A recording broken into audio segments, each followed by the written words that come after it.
Actually, I didn't actually create this symbol. It was actually, I took it off a World Bank website, where you can see people at the World Bank have been playing with this idea and linking it to Star Wars. I'm a bit of an interloper at this meeting. My background is in anthropology. I run the Department of International Development at the London School of Economics, and some of my best friends are economists.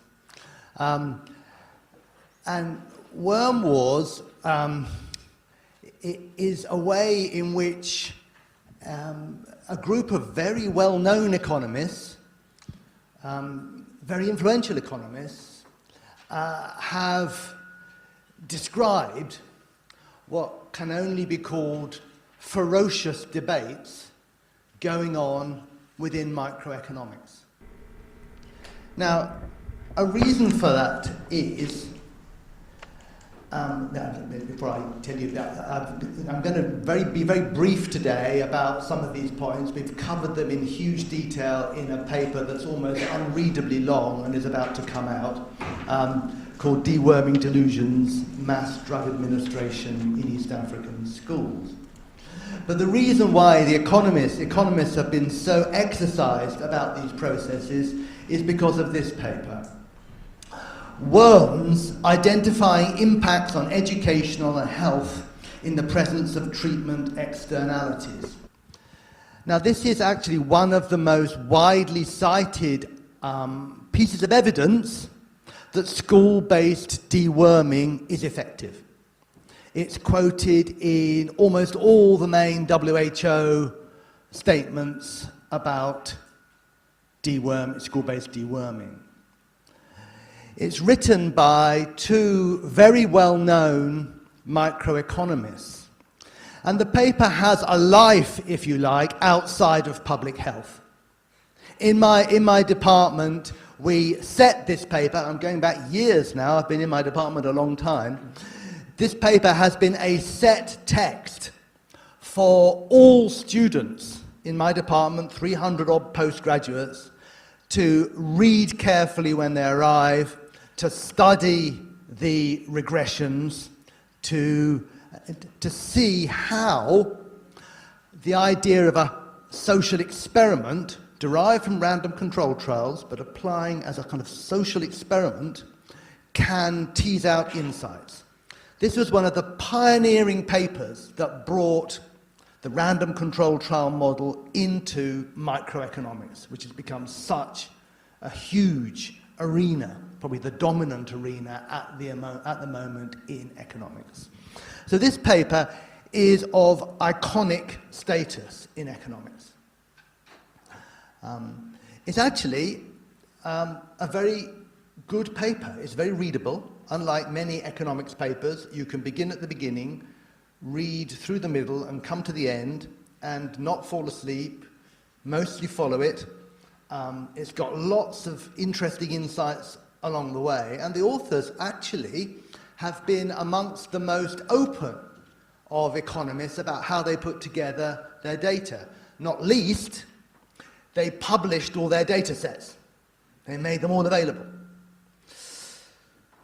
And a consequence of that, I just thought I'd show you a couple of the WHO documents that have cited this paper as being, core, key evidence, the main evidence that mass deworming in schools is effective. This is one, 2003, school-based deworming, 2005, deworming for health and development. It comes up again and again, this paper, being cited as the basis for this kind of strategy.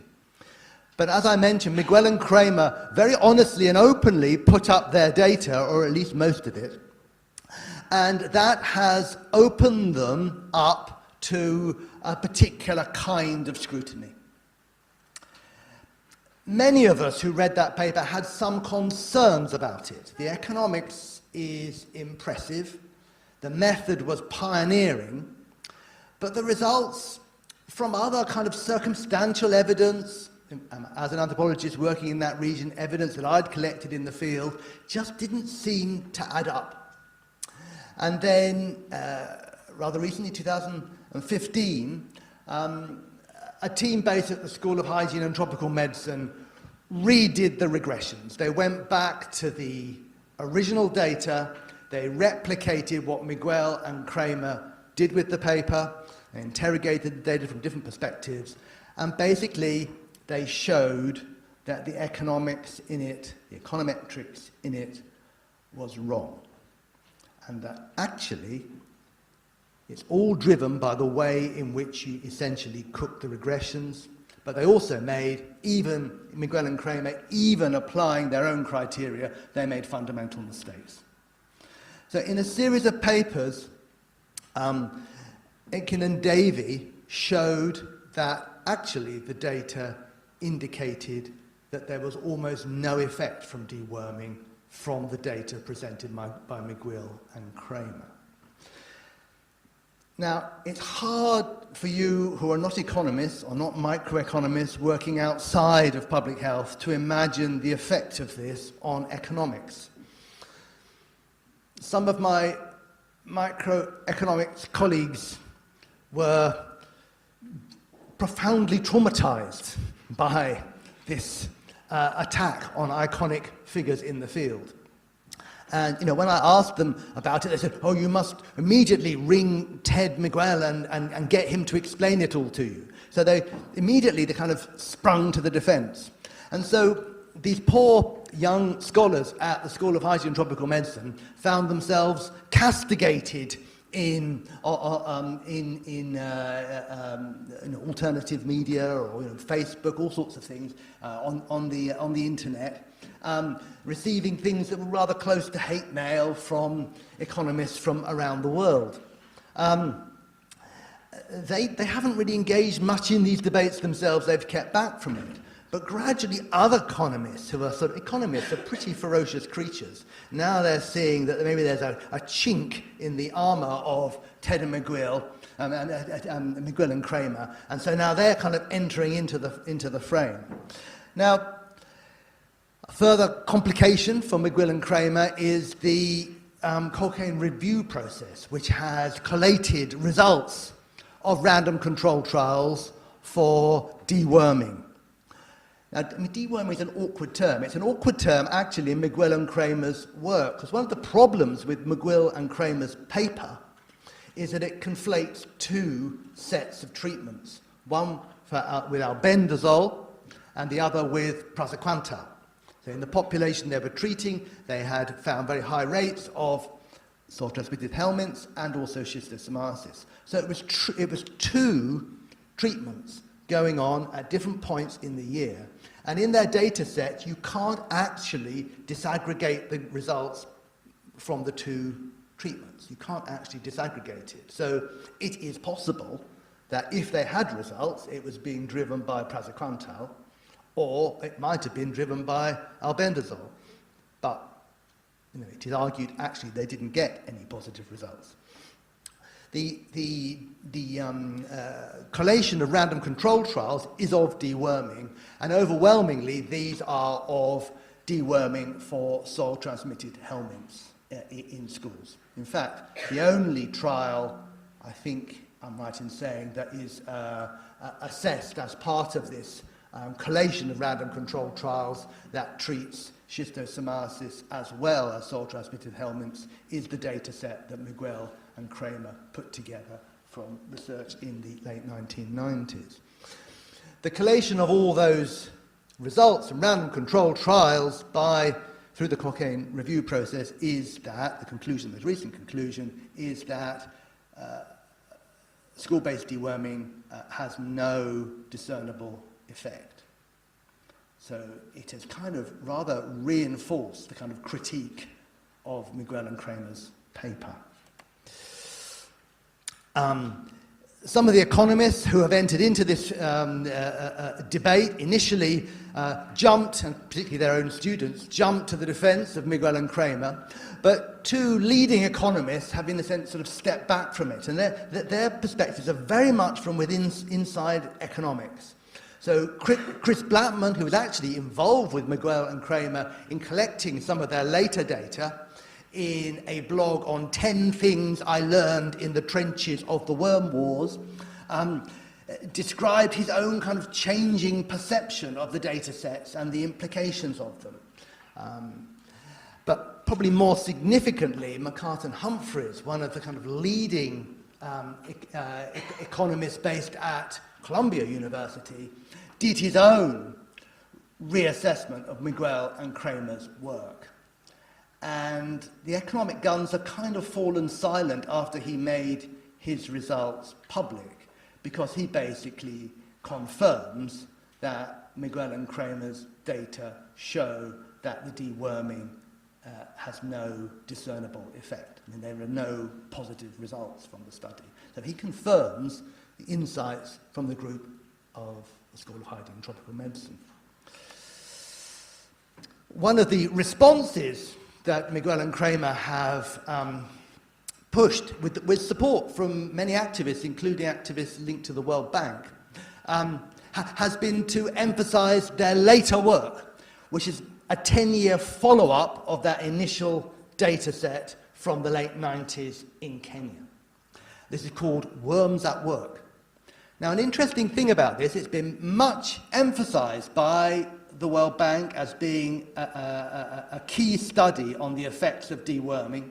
And you can see why economists and an organization like the World Bank would like it so much, because essentially what it argues that children that were dewormed as children, yes, have when you assess them 10 years later, they do 17% more work and are much more likely to be employed.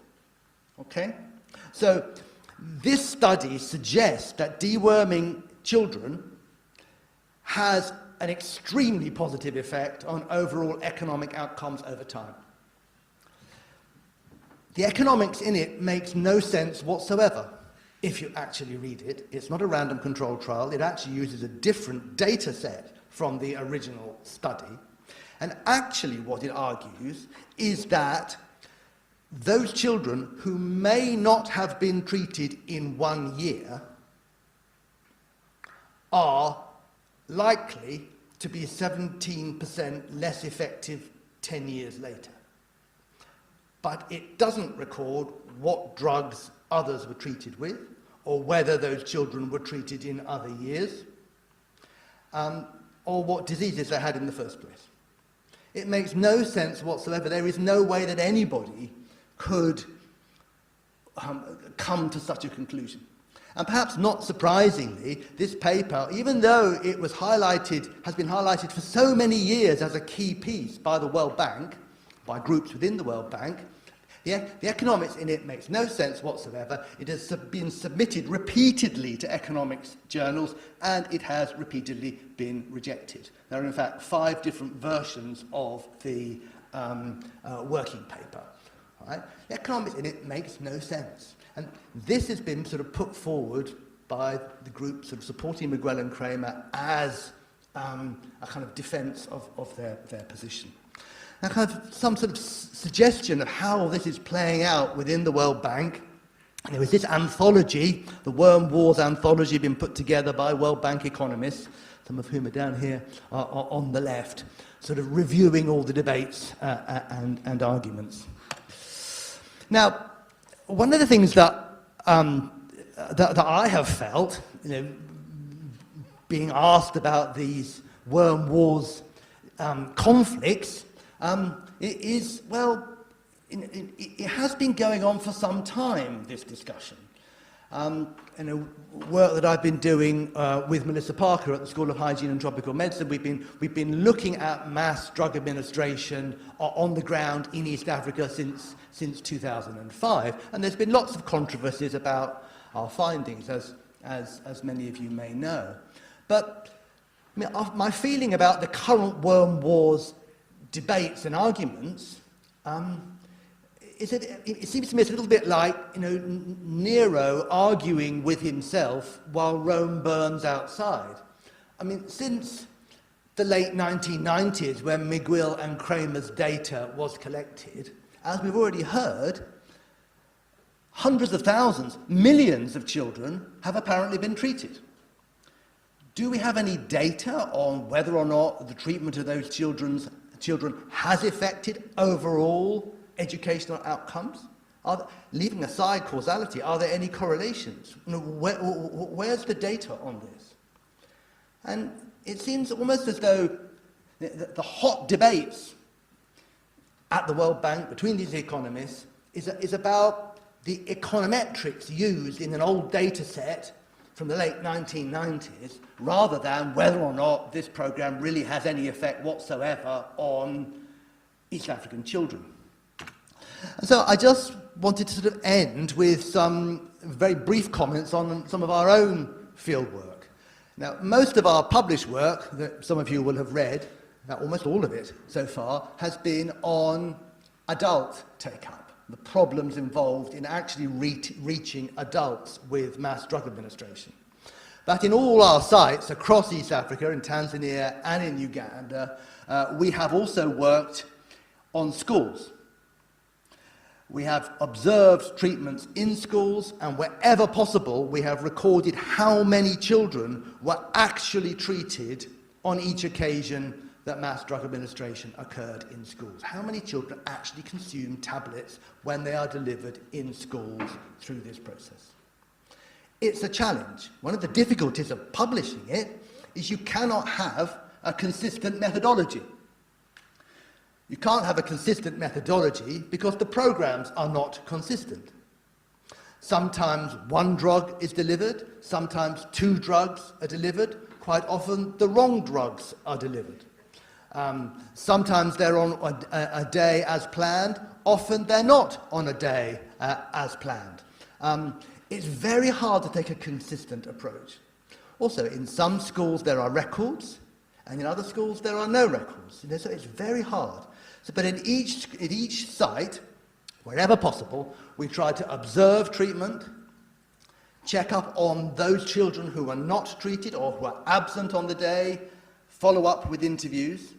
We've examined school registers, looking at who was registered in the class for that particular year, and then who was present on the day of distribution, and finding out where were the ones who were not present on the day of distribution, doing everything we can to track down the key figure.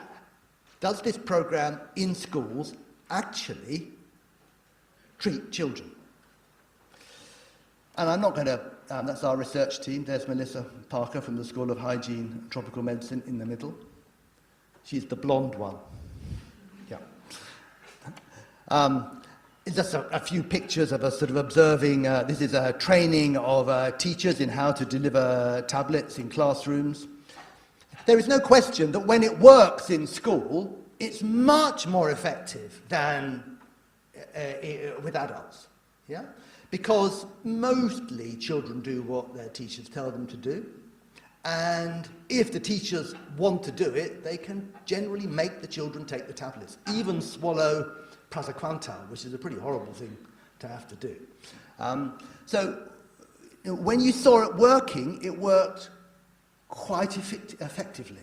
Right? There's the issue of were all the children in school, of course, but you observed it working often. Also, often, we had stories about treatment, but then we would also do some sort of parallel investigations and go into the store cupboard and find all the tablets were still there and hadn't been distributed. That was also quite common. I won't go into all in the paper. There's massive amounts of details about what happened in different schools, but the key point is that the variation was massive.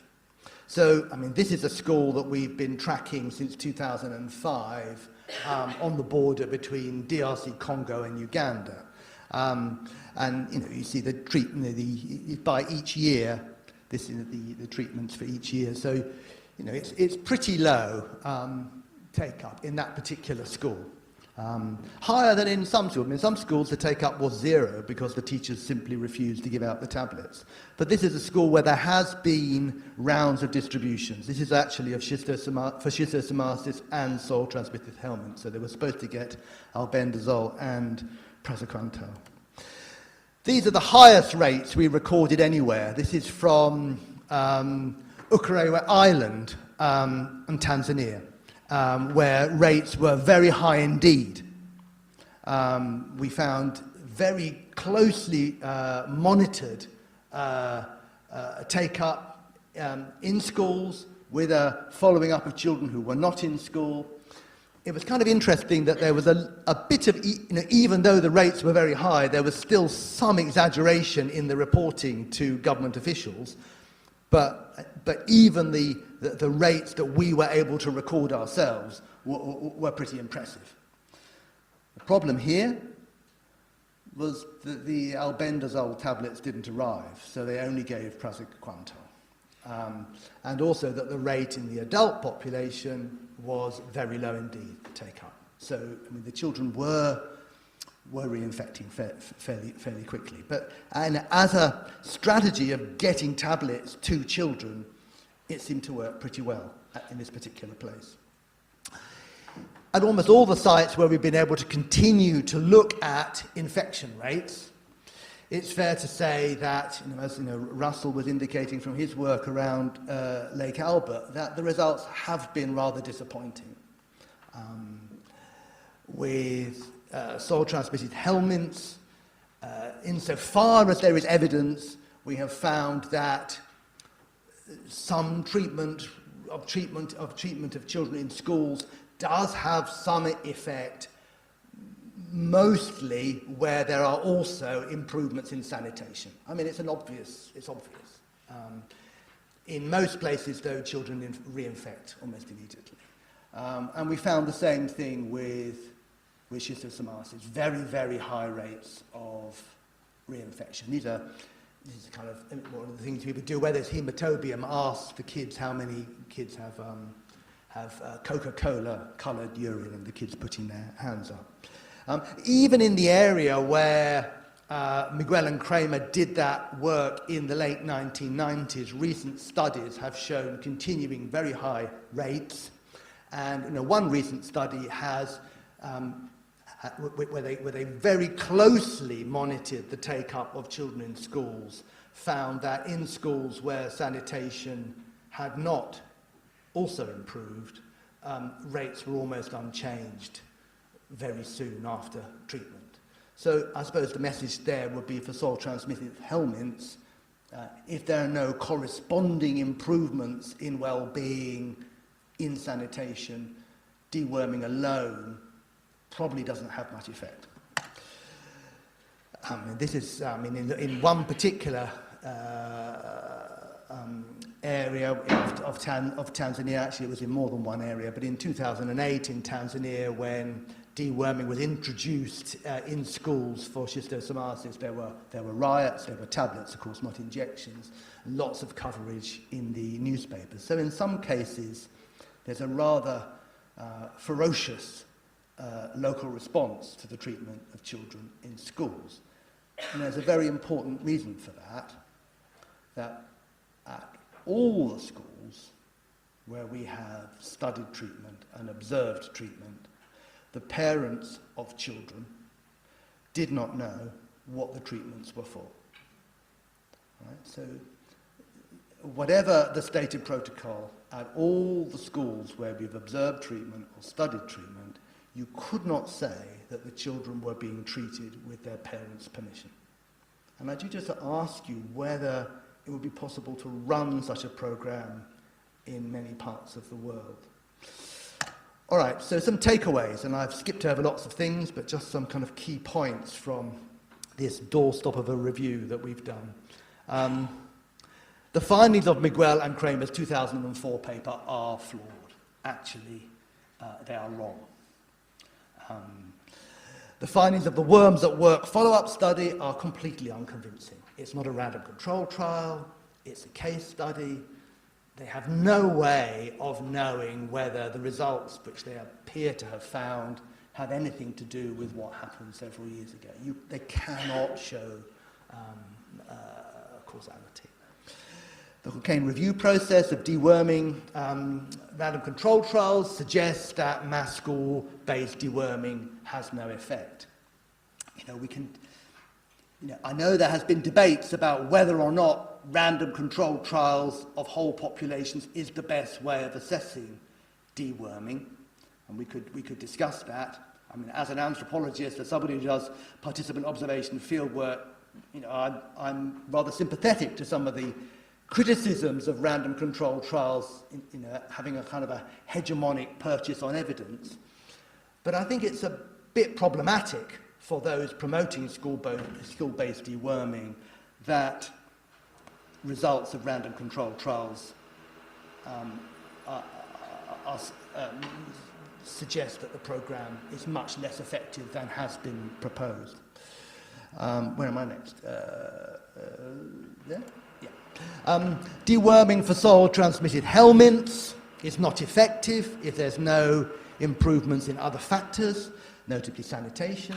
Interestingly, also, if you go back to the earlier work on deworming in schools in the United States, in Japan, elsewhere, the key work by Bleaky, another economist, on those processes, it's clear it's not just deworming, it's a combination of education, primary healthcare inputs, improved sanitation. So where there has been effective deworming for soil-transmitted helminths in the past, it has been strongly connected with other factors in addition to deworming medications. Another insight is that social context really, really matters. The way in which the tablets are delivered is absolutely crucial. It's a broader issue. There's lots of debates about whether providing health services improves governance, or lots of debates within international development generally about this.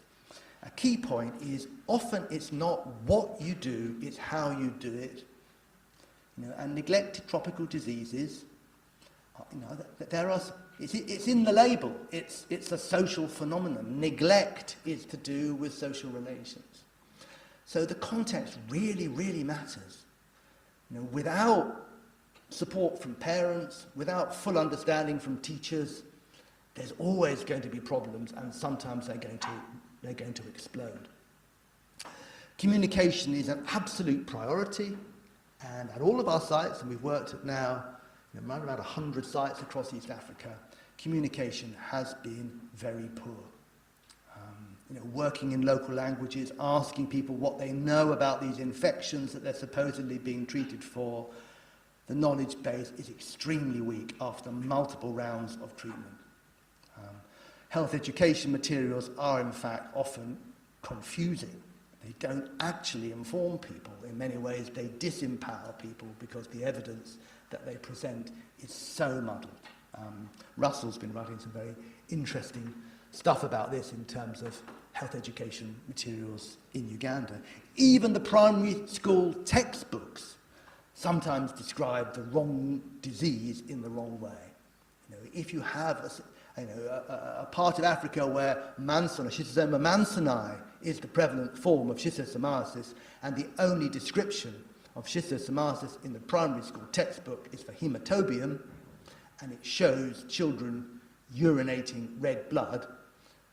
Children in those areas where there's mansoni read that and think, oh, so we don't have that disease. Yeah, it's a problem. We have to get the communication. If we're going to do this sort of thing, we have to get the communication right. I'm certainly not suggesting that every mother and father needs to be asked before their children are treated. But the current situation is they're not empowered with basic information.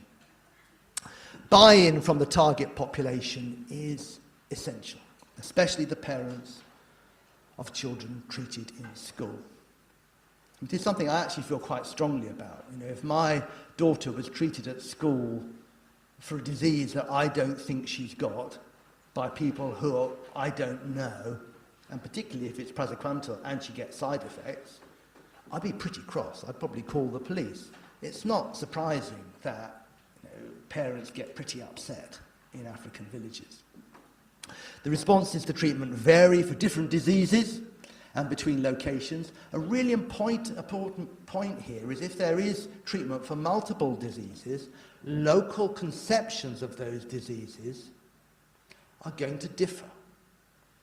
So local conceptions of the signs and symptoms of schistosomiasis are very unlikely to be similar to biomedical ones, particularly with children, because children are being asked to take big tablets when they seem to be just like all the other children in the classroom and are not aware they are unwell, and their parents do not know they are unwell.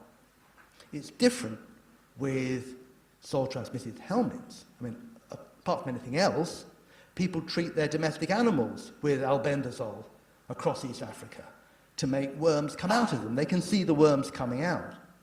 So often there's a very different understanding around some drugs compared with others. And often those local understandings are very important.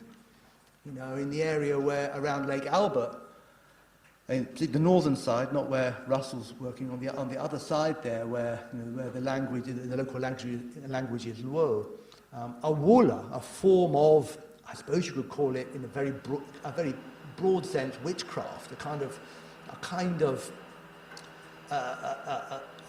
sorcery that makes people blow up and get bigger and have all the signs and symptoms of schistosomiasis. It is seen as being a local affliction that can only be treated by Ajwaki, particular healers. And if you take medications, it will kill you. And so rumours about praziquantel killing people feed into conspiracy stories about who's giving people Awola. And it creates a very negative response to mass treatment. So there's really big differences between the diseases, how people understand the diseases and people's responses to the tablets. Rates of take-up by children in school in East Africa vary widely.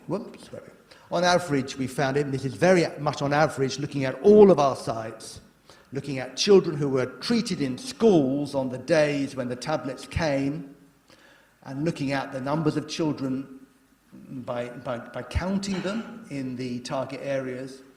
And it's hugely variable from one place to another. But if you want an average, school-based deworming reaches about half the children in the populations, in the sites in which we've worked. I suppose, where's our recommendation on this? Well, I suppose, firstly, I would say don't take economics too seriously. Just because you don't understand the econometrics doesn't mean to say the econometrics is right. Often it's not. If it doesn't seem to make sense, it probably doesn't make sense. And secondly, that if we're going to do school-based deworming, we have to do much more effective biosocial research in the places where the drugs are being delivered. Not just in order to monitor the programs, not just so we know what's effective and what isn't, but I would argue for ethical reasons. For me, it is deeply problematic that currently it doesn't occur.